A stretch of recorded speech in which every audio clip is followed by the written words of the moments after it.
There's my future residence right there.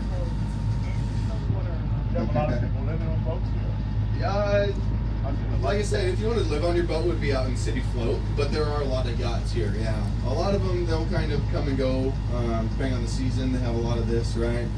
So they'll kind of take it when they want to and go out. But yeah, so the first boat that I'll point out is going to be here in front of us, actually right alongside of us. This is a purseiner, this one with the green vest or the green hole on it. How many of you guys have ever seen Finding Nemo? Right, a lot of you guys, right? So the boat that got Nemo at the beginning was a purseiner. The way you can identify a purseiner is by that big spool on the top there. That's how they bring their nets in and out. They've been getting that ready for the last couple days. I think they're going to go out here soon. The second way to identify a purseiner is by this big skiff on the back. I think we have one in front of us here. Yeah, this little lady. You'll see once we kind of make a pass by it. But this skiff is very, very powerful. I'm told just this boat costs upwards of $500,000. So there's actually an acronym that we use here for boat. It is bring out another 1,000. Bring out another 10,000, all right? Yep, we'll have some eagles here on the wall. One, two, there are 3 eagles. Oh, the smaller ones. Yeah. Who knows which one's the biggest out of the two? The males or the females? That's right, it's the females. If I had to guess, that's probably a female up here. This second one, oh, there's another one actually just took off. There's 4 of them right here, actually.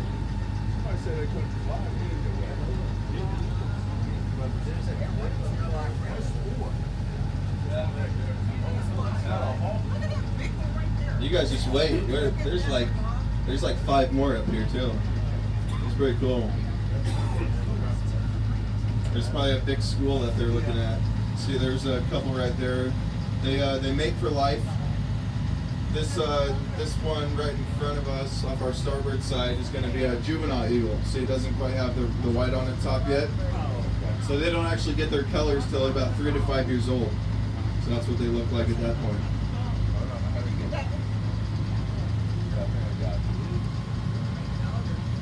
Well, this makes my job easy. I can just kind of show up and let you guys take pictures, right? No, yeah, so like I said, they mate for life. Typically when you see one, you'll see 2. Some of these other ones might be out hunting. But yeah, there's a few in front of us too. Eagles can live up to 35 to 45 years in the wild and about 55 years in captivity. They've known before. Yeah. The main way that eagles will die, right, because they're on the top of their food chain, there's not a whole lot that, that hunts them, is during their mating ritual. So what they do, it's called cartwheeling. Well, they will actually lock talons mid-air, and they'll free fall through the air, and just kind of tumble through the air. And sometimes they forget to let go, and then they just plop right on the ground. But I mean, I can think of worse ways to go out, right?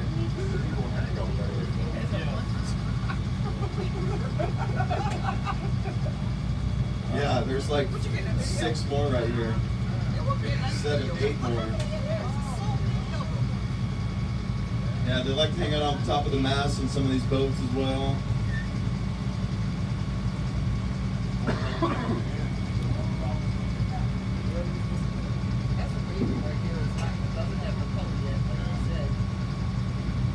Another juvenile right there. 2 juveniles.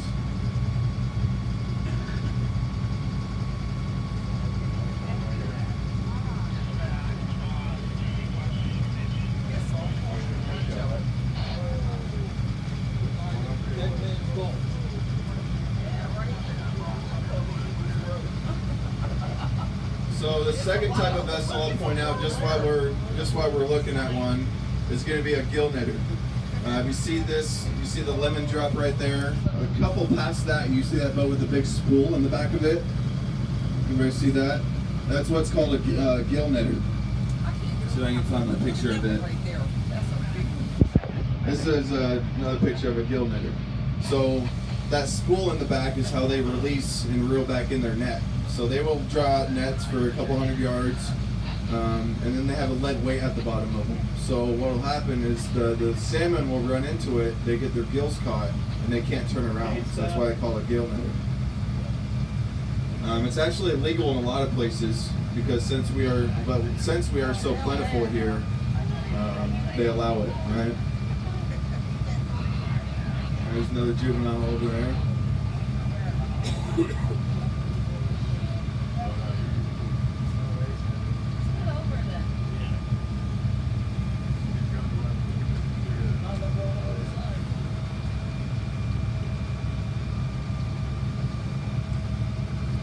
So yeah, the salmon get even more plentiful, or the eagles will get more plentiful as the salmon season starts to come around. They love them. You guys have probably heard it's a common misconception that eagles can't actually let go of their prey. You guys ever heard this? So like when you see a eagle swimming through the water, a lot of people think they can't let go of their prey, and so they just keep swimming with it. But it's actually untrue. They'll actually hold on to it because it's a lot easier to to swim to shore rather than having to go catch another fish. But when the salmon aren't running here, typically during the winter, there are a few other things that the fishermen will go out for to keep themselves busy. Let's see if I can find. So they'll have things like sea cucumbers, right? A lot of the guys will go out, they'll have dry suits, and they'll go scuba dive for these. Right. Also have sea urchins. If you've ever seen a sea urchin, might have had it on sushi before. And we also have gooey ducks. How many of you guys have ever seen a gooey duck? Yeah?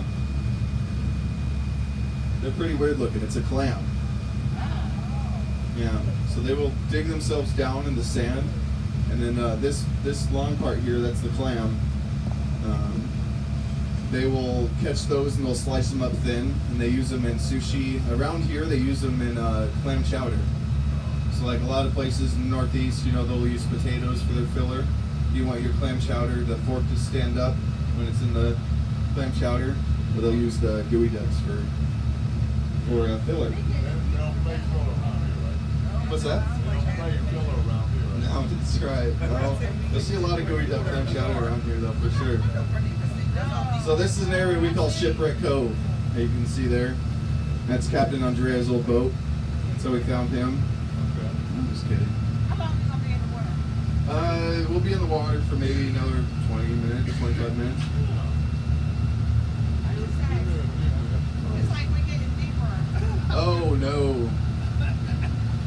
You'd say like we get like really deep in the water? The eagle fan is scared of the water. Well, I can't gotcha. swim. No worries. Dad, I can't So swim. we actually, the trip that we take, the little, That's why. the little path we take here is only about 45, 55 feet deep. Out in the middle though, I think it as deep as about 800 feet. And it gets so deep that the submarines can actually go through undetected. So there's a quote unquote secret submarine base over on the north side of the island. I say secret because they call it secret, but obviously I know about it and I'm telling all you guys. So it's, how secret can it really be, right? Oh, she asked how long it took to get Amazon up here. My goodness. So it takes about up to 2 weeks. Yeah. So like I just ordered some stuff a couple weeks ago. Be about a week and a half ago. They said it wouldn't be here until the 7th, but it actually just got here yesterday. So sometimes it just kind of depends. Because sometimes with weather, the barges, it's all typically brought in on barges or planes, right? But just real quick while we're by here, that North Rim Bank right there. Remember I was telling you about the Burger Queen? That's actually used to be a Burger King back in the day. So it's not uncommon to have 100 to 120 mile an hour winds here. And so that Burger King just did not last very long. You go up to the window and all they would hear is with cheese. So you'd hand me your money, that'd fly away. They'd hand you your food, that'd fly away. It just did not last very long at all. Also, while you can still kind of see it here, you can kind of see that the top of that building way up on top of the hill there, that kind of gray and tan looking building. Looks like a prison, there's no windows on it. That's going to be our high school. I'll point it out once we go back by it again if we get a little break. But that was actually built before they had the materials to be able to sustain such high winds as we have here. But I don't know about you guys, like if I had this kind of view during math class, like I said before, I'm already bad enough at math, there wouldn't be a chance. But there's actually a tradition that to be able to graduate from middle school to high school here, you have to be able to survive in the wilderness for 3 days. So they send you out in groups. It's chaperoned, of course, you know, Bear Grylls style survival, right? So they give you only what you can fit into a coffee tin. So you might have like some fishing line, some disc clean, which is kind of like a tarp, used to make a shelter. You might have like a knife, a compass, and fire starting materials, and then whatever else room you have, they'll fill with grains of rice. So, like I said, that the narrator that we had, that was born and raised here, she went through this process, and she said that one of the last nights they all met up and they had a fire starting contest, and her group found this stuff called old man's beard, and it's like a type of moss that grows on trees. It's really dry. And so her group was the first one to start a fire. And so the reward for doing so was half a hot dog each. Wow. Yeah. She said it was the best hot dog she'd ever had in her life. I always thought that was a pretty good story.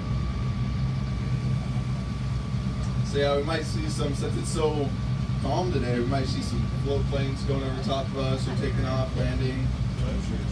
There's your guys' ship floating away there. Everybody wave, bye!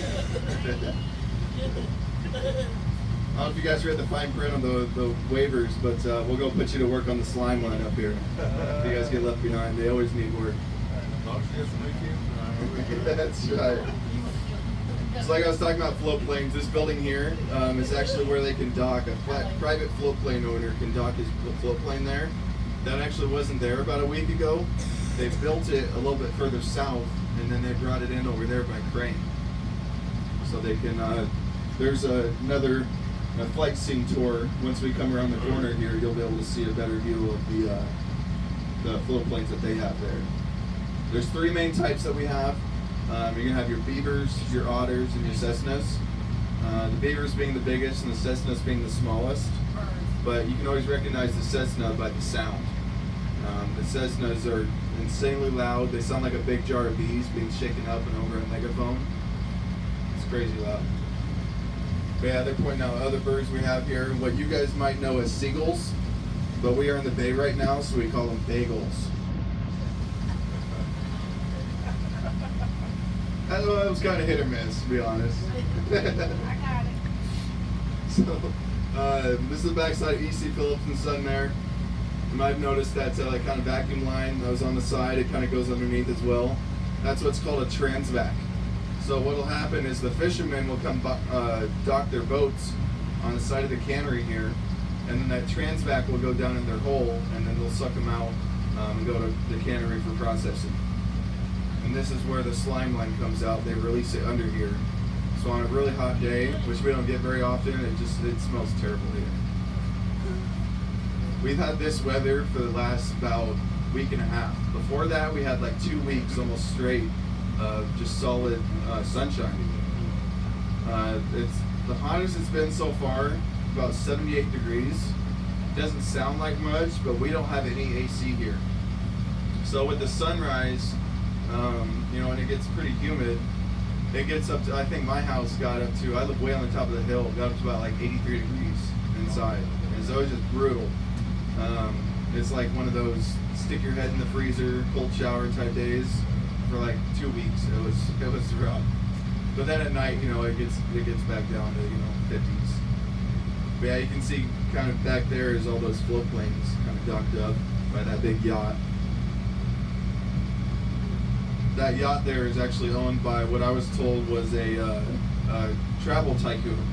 He owns a couple of these cruise ships. I can't remember which line that he owns. But that yacht, he wants $33 million for it. He's been trying to sell it for the last few years. But nobody around here has that kind of money. It's got a helicopter on the back. It's got all the bells and whistles. It's insane. Maybe one day. I just kind of make a mental note every time I see it. Not with this job, though. Yeah, that's right. Maybe if I hit the Powerball, yeah. Right. This island over here is what I was telling you about earlier, Pennock Island. That's where Whiskey Cove was. These days, Pennock Island has a population of about 200, 250 people. They actually only got electricity about 20 years ago. They rely on cisterns for their water, which is like rainwater collection, right? So they say any more than 3 or 4 days without rain is considered a drought for them. Which, like I said, those last couple weeks we cut it really close. But you know, they can come over here to get their groceries and stuff like that. All the kids that live over there will actually go to school here. So you guys maybe remember as kids like having snow days, they have wind days where it gets so windy they can't come over. I'm told the vice principal of the high school lives over there too, so I don't know how that works. How cold can it get? How cold with the wind or in the winters? In the winters, typically, yeah, it's about when it's the windiest. It'll get down to about 30, 40 degrees is all. Not too bad. We get about like 2 feet of rain, 2 feet of snow combined. But the next day it might warm up a little bit and it rains and it just kind of gets soggy. But as you can see, like we do have a lot of like really tall hills here. You can see this one dead ahead of us, kind of between the hotel and the mall here. It's a very, very steep hill, so a lot of people have studded tires. It's pretty much a must around here for sure. You'll see a lot of all-wheel drive Subarus and Jeeps and stuff like that, FJ Cruisers. So yeah, while we're all looking over there, that gray and turquoise building and then the salmon color building, that's what the locals call the skyscrapers. So after those were built, the locals all complained that it wrecked their view, and so they made it a law that you cannot build any building higher than 4 stories. So see, like these 2 hotels there, they're only 4 stories tall. But those buildings I just pointed out are actually where the pulp mill workers used to live. So there's another law that was passed back in '94. Remember I told you about the mid-'90s is when it shut down. So there was a law that was passed called the No New Roads Act. And basically what that did was made it illegal for the loggers to build new roads out into the wilderness. So just shut down their industry overnight. Actually displaced about 30,000 people. So we used to be a booming town. It used to be about 40,000 people, and now it's about 82 that live here year-round. But so yeah, it was pretty rough for a while, and then around like the early 2000s is when we started getting a lot of tourism and stuff like that. So kind of bounced back from there. But as you can imagine, COVID hit us pretty hard as well, right? So even last year, they couldn't get anyone to come up here for work, even for the tourism industry. Like no one wanted to come up to Alaska to work because everyone was so scared about it. But I understand all the travel restrictions and stuff like that too. But this year is actually set to be a record year of all time for tourism. Even like I think what was today, Sunday, Friday, we had 15,000 people on the island for boats, from cruise ships. Yeah, we can have 7 cruise ships here in town. There's berth 1 through 4 over there that we just went by. They can have a 5th one out on the hook, which is what we call when they're anchored out. They can bring people in by boats. And then out about 7 miles north of town here is going to be a place called Ward Cove, where they can have 2 ships out there, but it's owned exclusively by the Norwegian cruise line. So the Norwegian cruise line runs out of that exclusively.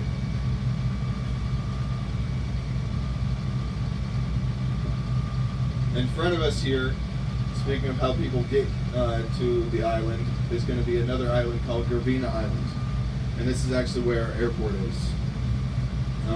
It's an international airport, but there's kind of an interesting story about that. So back in the early 2000s, I think it was, late 90s, there was actually a Canadian flight that had to mayday here. So it was basically an international flight, right? So they can't land anywhere but international airport, even if it is an emergency. So they had to make it international airport. But there's never been one since. The runway was long enough? What's that? Runway was long enough. Yeah. Well, we get 737s here. Oh, okay. Yeah, but it is actually pretty small runway. So, a lot of times when you think you hear Boeing taking off, is actually when they're landing. So, like I said, I live way on the top of the hill up here. I can see the airport, and that's one of the first things I noticed. Was that the planes coming in are just insanely loud. And it's because it's so short, they actually have to hit their reverse thrusters about 100% to be able to slow down in time, especially if it's fully loaded, right? But then once they land, they have a ferry that'll take you over from Caribbean Island to Revilla. It's about a 5-minute, it only costs $6. Even if you're bringing your car, you can take your car back and forth. There's like some mountain passes you can go on and stuff like that. At one point in time, they actually wanted to build a bridge from Gravina to Revilla. You guys might have heard of the Bridge to Nowhere, or the Road to Nowhere. You ever heard of that? The back in the Sarah Palin heydays. You guys remember that? What's that? Where she can see Russia. She could see Russia from her porch. Yeah, that little Tina Fey thing. That was pretty funny. They wanted to have a bridge built from Gravina to Revilla, so they allocated about $300 million to do so. But somehow it actually uncovered a lot of political corruption in the area. They wanted to do it to kind of build a private prison over there. So it's between that and the fact that this is around like 2002, this is when we started getting a lot of the tourism showing up. So they figured out that, what sense would it make to build a bridge if the cruise ships can get through, right? It'd be pointless. They'd have to take the long way around, and it'd be too expensive to come here. So they scrapped it, but they spent about $30 million building a road that they were going to, connect it with. And it's now called the Road to Nowhere. It's about a 3-mile stretch of road. One end of it is a cul-de-sac, just a turnaround, and the other end just connects it to the airport. So it's like yeah, exactly. That's right. Yeah, maybe you could build a little suburb there. You might have something there. You could start little suburbs over there.